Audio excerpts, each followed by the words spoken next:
मन्त्रीज्यू नमस्कार। आराम हुनुहुन्छ? के गरिरहनु भएको छ मन्त्रीज्यू खास अहिले तपाईँ? गरिरहेछ बाबु, काम गरिरहेछ के।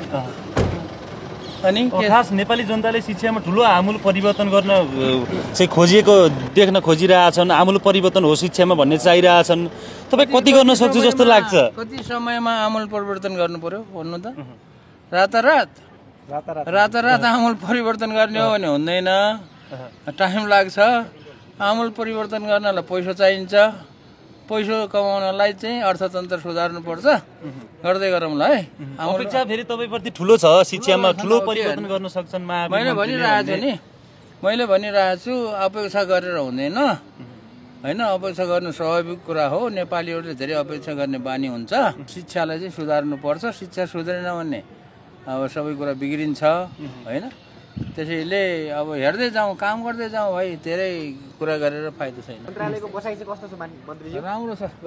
मन्त्रीज्यू शिक्षा मन्त्रालय र सबैभन्दा भाग्यमानी मन्त्री चाहिँ म हो, किनभने म दरबारमा बस्नु पाएँ। मन्त्रालय टुक्राउने कुरो छ नि मन्त्रीज्यू। यो शिक्षा मन्त्रालय र विज्ञान प्रविधि छुट्याउने भन्ने कुरो थियो। सकेसम्म छुट्याउँ।